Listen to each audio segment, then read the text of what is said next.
Katika zama za mageuzi ya kidijitali, usimamizi wa fedha za umma hauwezi tena kutegemea nyaraka za karatasi pekee. Mifumo ya TEHAMA imekuwa mhimili mkuu wa ukusanyaji, matumizi na uhifadhi wa mapato ya serikali, na hivyo kuifanya kuwa eneo nyeti linalohitaji uchunguzi makini na wa kitaalamu. Katika muktadha huo, mafunzo elekezi kwa wajumbe wa kamati ya kuchunguza hesabu za serikali PAC yaliyoandaliwa na afisi ya mdhibiti na mkaguzi mkuu wa hesabu za serikali Zanzibar yamekuja wakati mwafaka. Tunaona mifumo mbalimbali imeanzishwa, ipo na inaendelea kuanzishwa, na tunafikiria kuenda kwa staili hiyo, ikiwemo mambo ya malipo, mambo ya miradi, mambo ya utekelezaji wa kazi zetu mbalimbali. Lakini mwisho wa siku inaathiri au inatumika fedha ya serikali ambayo sasa kwa umuhimu wake inahitaji udhibiti wa kutosha na usimamizi ambao utapelekea matumizi mazuri. Kwa maana hiyo, kutojua ni vipi utakwenda katika kukagua hii mifumo inaweza isilete tija na tukarudi nyuma zaidi kuliko vile ambavyo tulipokuwa na hivi sasa tulivyo. Tunayo sehemu yetu ya TEHAMA ambayo nayo kwa namna moja nyingine katika kusaidia kazi za wajumbe specific katika swala la kamati la PAC, basi swala la mifumo ni muhimu sana kujua. Semina hiyo ya siku 3 imelenga kuijengea kamati hiyo uelewa mpana juu ya namna uchunguzi wa fedha kupitia mifumo unavyoweza kudhibiti mianya ya upotevu wa mapato na kuimarisha uwazi katika matumizi ya rasilimali za umma.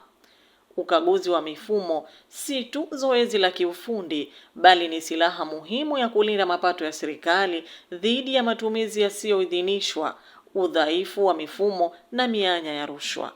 Kama tunavyofahamu, serikali sasa hivi inakwenda katika digitalization, mambo yote yanakwenda kwa kutumia mifumo. Kwa hiyo tumeona ni busara kulieleza hili na kuonyesha zile athari ambazo zinapatikana kupitia mifumo, na mifumo ni mingi sana. Imetolewa mifano, mfumo wa IPROS, mfumo wa Zanmalipo, mfumo wa ERMS pamoja na mifumo mengineyo. Kwa hiyo hayo kwa ujumla ndiyo mambo ambayo tuliojadiliana kwa muda wa siku zote 3, lakini all in all wajumbe walikuwa ni proactive zaidi, wanauliza sana, wanachangia sana, na michangio yote kwa muda siku 3 ilikwenda vizuri, lakini pia na yale maelekezo ambayo waliotupa kama ushauri, walitupa ushauri wa aina nyingi sana. Yale yote tumeyachukua. Kupitia uelewa huu, wajumbe wa PAC wanawekewa msingi madhubuti wa kutekeleza majukumu yao kwa ufanisi zaidi kwa kuchambua taarifa za ukaguzi kwa jicho la kisasa linalozingatia ushahidi wa kimfumo. Hatua hii inaifanya kamati kuwa mhimili imara wa uwajibikaji, huku ikichangia moja kwa moja katika kufanikisha malengo ya serikali ya kujenga mifumo madhubuti ya usimamizi wa fedha. Tunawashukuru sana kwa kutuelekeza kuna ukaguzi mpya huu wa mifumo, na mifumo ndiyo ambayo tumeitayarisha au imetayarishwa na serikali kwa ajili ya kudhibiti mapato ya serikali. Mapato ya serikali ndo kila kitu kwa serikali.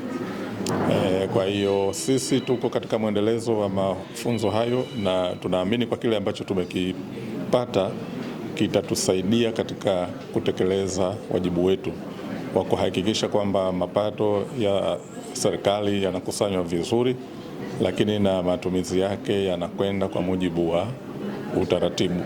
Matarajio kwa hali ilivyo sasa hivi na uelewa niliokuwa nao na sasa hivi ilivyo, nadhani unaweza ukasaidia ile mianya iliyokuwa inaonekana kuzidi kuiona na kuchukulia hatua zaidi.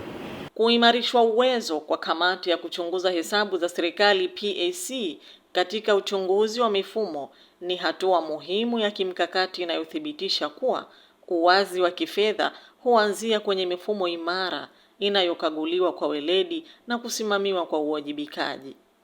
Nusra Khamisi, UBTV.